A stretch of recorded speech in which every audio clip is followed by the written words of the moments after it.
campus with the public as a hub for a drive-through testing and vaccinations. Your efforts have been nothing short of tremendous. And in fact, just this weekend, the Southern University system administered over 1,000 vaccination shots. Thank you so much. You know, today the bleachers are bare, but one day soon, if more people continue to get vaccinated and we hold down the transmission of the virus, we are certainly going to fill this stadium once again. And I can't wait to be here with you, watching the human jukebox and the Jaguars take the field. I am looking forward to that day. This is not how I would typically deliver my opening speech for session. But then again, this has not been a typical year. Usually, as you know, I would be in front of a joint session of the legislature in the House chamber, but I spoke to Speaker Sexsnyder and President Cortez and decided to change the venue in order to keep everyone safe and adhere to current CDC guidelines. To the legislators who are here today following the opening of the 2021 regular session, thank you for your service. Thank you for your presence. I look forward to working with you and all of the legislators this session.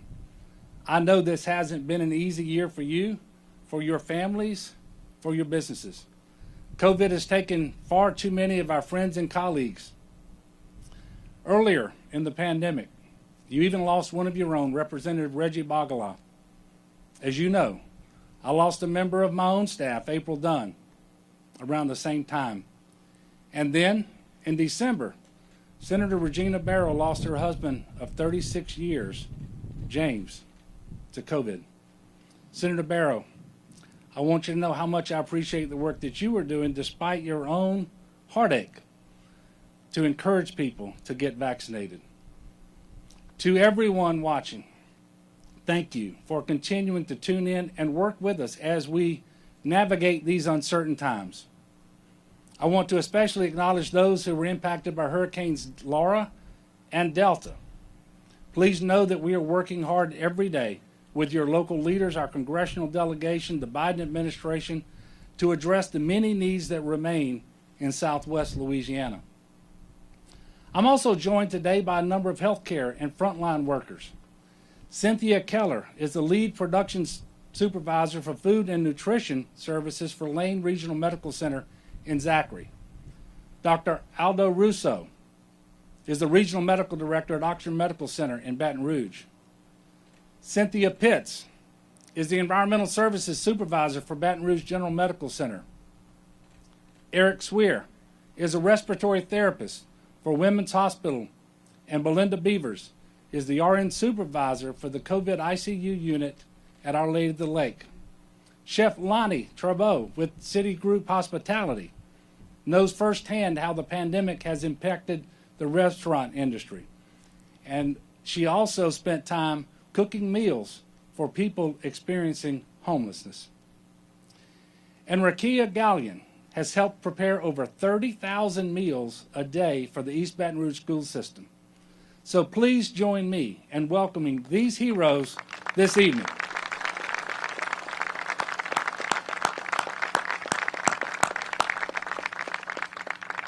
These individuals, as well as thousands of others from across our state, are the reason that we're here today in a better place, and I am beyond grateful. At my last State of the State address on March 9, 2020, I announced the first confirmed case of COVID-19 in Louisiana. In that singular moment, everything changed. Since that day, there have been nearly 500,000 confirmed cases in our state. On January the 7th, 2021, only a few months ago, more people were in the hospital with COVID-19 than at any other time during the pandemic, with 2,069 hospitalizations. Today, we have 308 people in the hospital with COVID. And then, yeah, we're doing better. Thank you. We're doing better. And then there's the number that weighs the heaviest on all of us, the loved ones we've lost. 10,241 of our brothers and sisters, mothers, fathers, friends, and fellow Louisianans are no longer with us. In 2020, COVID was the third leading cause of death in Louisiana, behind heart disease and cancer. The flu has never come close to holding that spot. One of our worst seasons for flu deaths was 2018 and 19, when 1,550 people died. We've lost over 6 times that number to COVID. Almost every day, for over a year now, you've heard these numbers and you've seen them increase. Number of new cases, number of hospitalizations, number of new deaths. But the numbers alone don't begin to tell the whole story. Nothing can measure the pain of a family celebrating their first holiday with an empty seat at the dinner table. 2 numbers in the daily death count added just a few hours apart don't do justice to the 60 years of marriage these 2 people shared together. The numbers don't adequately convey how long the ICU shifts have been, or equally long hours of figuring out how to pay the bills after being laid off. Unfortunately, COVID is not the only burden that 2020 brought us. 3 devastating hurricanes made landfall in Louisiana. 2 of them, Delta and Laura, came ashore just a few miles apart in southwest Louisiana. And Laura was the strongest hurricane to hit the state since at least the 1850s. Thousands of homes were destroyed and lives were turned upside down again. As I said a moment ago, we are working every day to pick up the pieces and make communities whole again. We will not stop rebuilding. We will not stop making southwest Louisiana stronger than ever. And for every story of loss, there has also been one of survival, because Louisiana is a state full of unwavering faith and an enduring spirit. I wish I could stand here today and say that COVID is completely behind us. We're not quite there yet. That's why we're still wearing masks and socially distancing and taking all the necessary precautions that we know work. Even more so now that there are variants of the virus spreading in our communities. But I will tell you, there is hope. A couple of weeks ago, we opened up COVID-19 vaccine eligibility to everyone 16 or older. We have 3 extremely safe and effective vaccines that are the ticket to ending this pandemic. And on Friday of this week, we'll open our first federally sponsored community vaccination center in Baton Rouge. What a difference a year makes. I know some of you have questions. I know some of you have questions about the vaccines, and that's okay. Most of us, myself included, didn't go to medical school.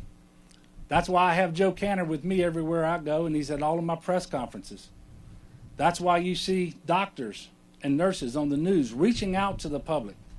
So when you hear me say that the shots are safe and effective, that's not coming from me. That's coming from doctors and scientists and epidemiologists, like Dr. Jane Martin, a physician specializing in maternal fetal medicine at Oxnard.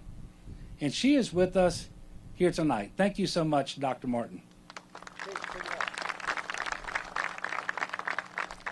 Not only has she been educating patients and the public on the importance of getting vaccinated, Dr. Martin received both doses of the Pfizer vaccine while pregnant with her 3rd daughter, and she wants all patients to feel comfortable asking doctors about getting the vaccine so that they too are able to make informed decisions about their own health that are based on facts.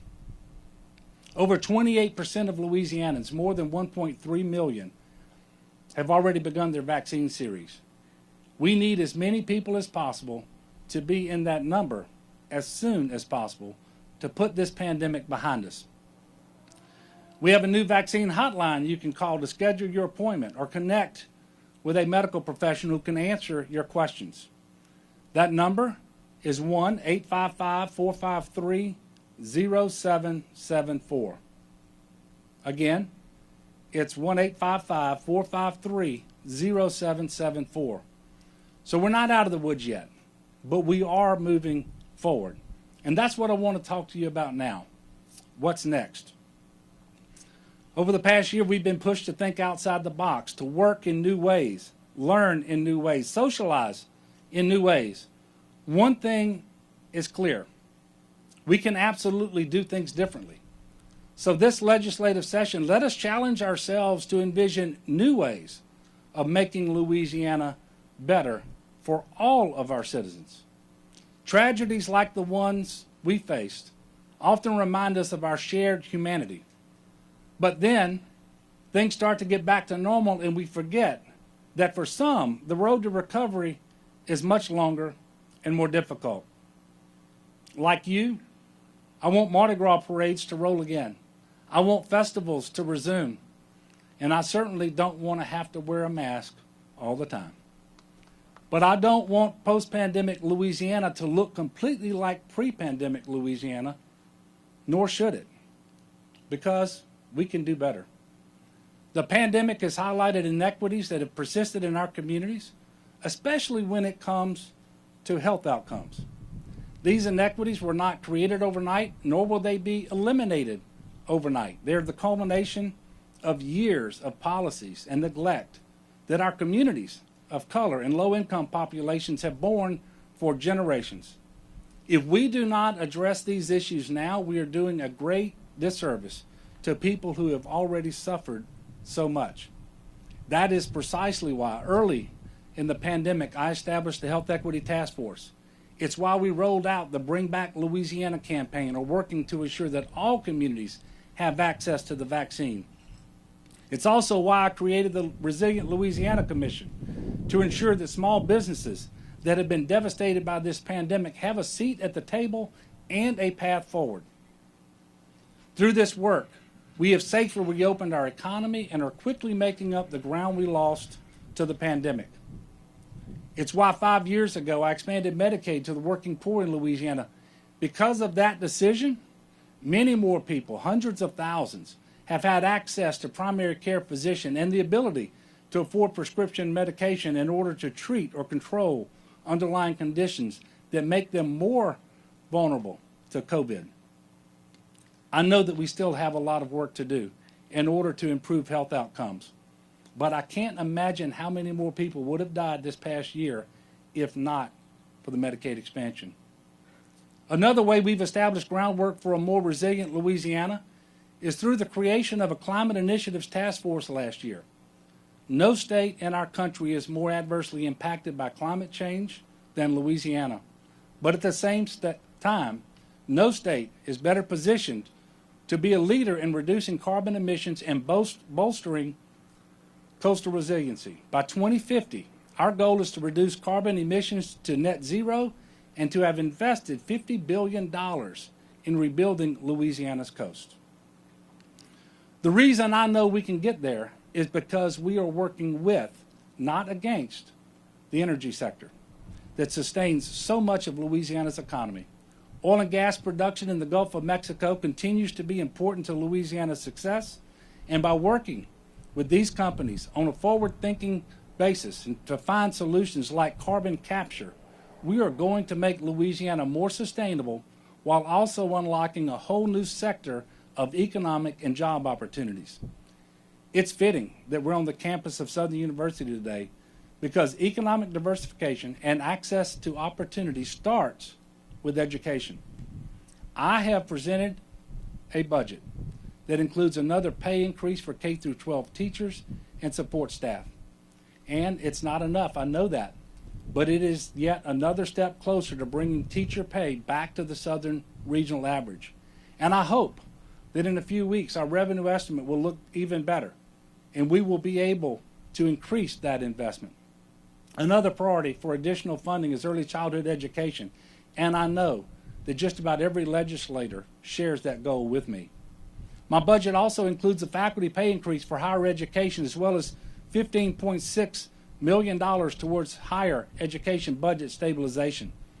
It also fully funds the TOPS program, which is estimated to need and will receive another $13 million this year, and it includes a historic $11 million increase in funding for GO grants.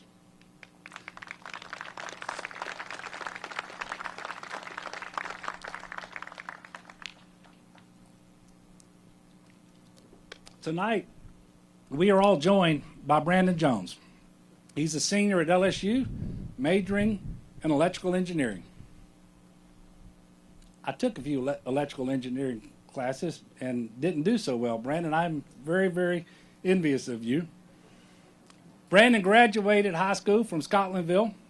He works to give back to his community through volunteer efforts. And Brandon has received a GO grant every year, and he credits that scholarship with the ability to stay in school and complete his degree. So Brandon, I have an idea of how hard you've had to study in order to earn this degree. And by increasing funding for GO grants, we can help many more students like Brandon to achieve their goals. Let's give Brandon a round of applause tonight.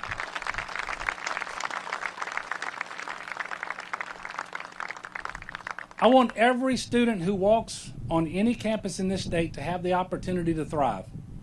I also want them to go on to succeed in the workplace. And simply put, we can't accomplish this if we aren't investing in higher education. We also can't accomplish this if students aren't safe on their own campuses. My administration has worked closely with members of the Louisiana Women's Legislative Caucus to propose House Bill 409, which would ensure faculty and staff are properly reporting Title IX violations per their university and system policies.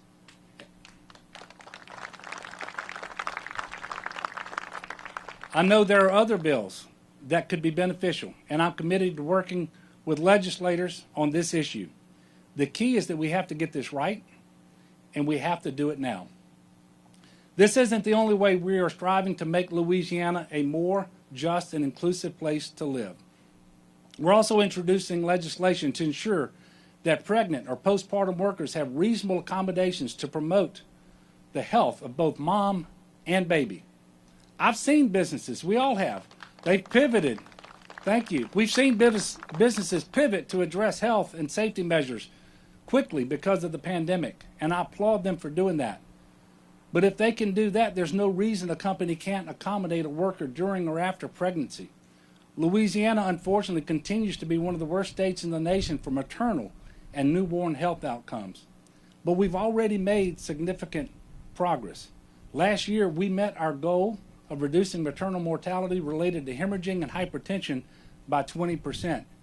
And therefore, I am more than confident that working with both healthcare partners and employers, we can reduce even more preventable complications for mom and for baby.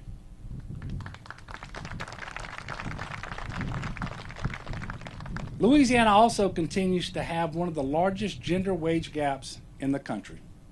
My legislative package includes pay transparency bills that are simple ways to address pay equity. You've heard me talk about this before,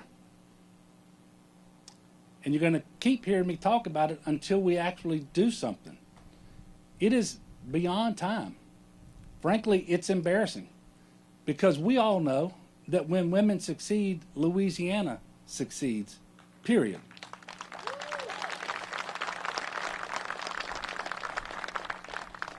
Speaking of paying people what they're worth, at the beginning of this speech, I introduced you to some people who've been working on the front lines of this pandemic. And there are so many more frontline workers all across our state in various occupations like grocery stores, schools, and restaurants. And some of them, many of them, make the minimum wage, which, in case you need a reminder, is just $7.25 per hour in our state. And it has been since 2009. We call essential workers heroes for continuing to work throughout this pandemic. Yet even when they work full-time, we don't pay them enough to cover their essential needs.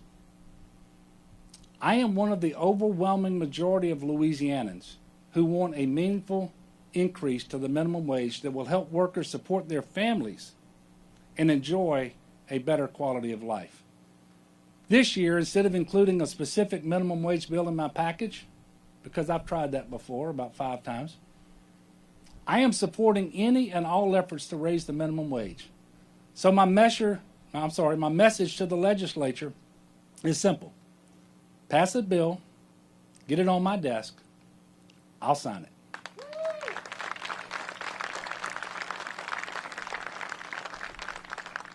Three additional bills in my package are aimed at improving advocacy for those most vulnerable. The first is establishing a statewide Americans with Disabilities Act coordinator within the Division of Administration. The ADA coordinator will provide educational and technical support for state and local agencies. My administration has made disability rights a cornerstone of our time in office, and I hope the legislature will join us in making sure every Louisianan knows they belong. Second, we will create an Office of Human Trafficking Prevention within the Office of the Governor. Ending human trafficking is an issue that both my wife Donna and I are very passionate about. And I want to pause just for a moment to thank you, Donna, for all that you've done on this critical issue for our state. Thank you, sweetie. We have certainly made progress when it comes to identifying trafficking cases and supporting survivors, but creating a designated office will allow us to place an even more concentrated effort on ending these horrific crimes that are tantamount to modern-day slavery. Third, we will be introducing legislation to create a Foster Youth Bill of Rights. It was written by and for young people who have gone through our foster care system. I am thrilled to be able to introduce you to some of them today. Antonika Frazier, Aaliyah Zayn, Jarvis Spearman, and Tet Rogers. Thank you all for being here. Your advocacy is going to continue to help so many young people. And they should know that their voices and their experiences are important. Finally, I want to take a moment to discuss some other items that will be widely debated this session. As you all know, this is a fiscal session, and with that comes a tendency to throw a lot of bills at the wall just to see what sticks. But true tax reform doesn't just mean tax change. Since 2016, we've made great strides in stabilizing Louisiana's budget, and our efforts are paying off. In fact, earlier this year, Moody's Investors Service revised Louisiana's fiscal outlook from stable to positive. And I know we have the opportunity to gain back the momentum we lost to the pandemic and natural disasters. But remember, in just 4 years, two more fiscal sessions. I don't want any more special sessions. 2 more fiscal sessions from now, counting the one that started today, the 0.45% sales tax rolls off the books. We already have one of the lowest combined state and local tax burdens in the country. So while we can and should make reforms, they must be revenue neutral. No one wants to go back to the fiscal mess that I inherited and that we all had to deal with several years ago. And quite frankly, I won't let that happen.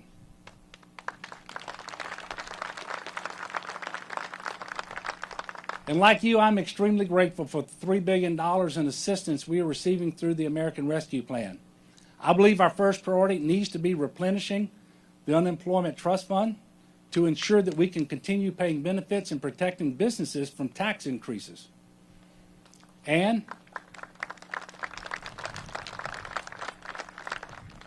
then because these are one-time dollars, we should use these funds on one-time expenses like infrastructure projects and paying down debt. I also want to make sure that we're maximizing federal dollars to serve as many people as possible.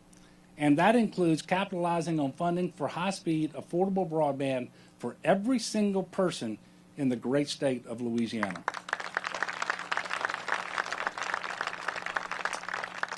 As I have always said, my door is open. Let's talk. Let's make reforms, but let's make sure they are real reforms, like the ones recommended by a task force made up of economists and tax professionals that the legislature itself created in HCR 11. So in closing, as we enter the 2021 regular session and inch closer to the ending of the COVID pandemic, I am hopeful because the people of Louisiana are as resilient as ever. In 2020, we had many dark and cloudy days. To borrow a line from Louisiana State song, it felt like our sunshine had gone away. But better days are here, and even better days are ahead.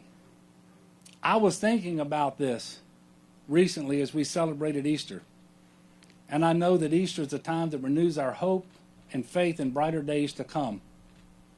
In his first letter to the Thessalonians, St. Paul told them, and he tells us, rejoice always, pray without ceasing, and in all things give thanks, for this is the will of God in Christ Jesus. I know how hard it's been to find ways to rejoice or give thanks during the pandemic and natural disasters, but it is getting better now. A new day is dawning with every single shot in every arm. And while we are 10,241 rays of sunshine dimmer here in Louisiana, we're going to keep their memories shining by working hard to create a better state for all of our people. At the end of the day, it's the Louisiana people who truly make our state bright. So let's work together. Let's fight for the future that we know is possible. Let's get our sunshine back. God bless the United States of America, and God bless the great state of Louisiana. Thank you all. Thank you. Thank you.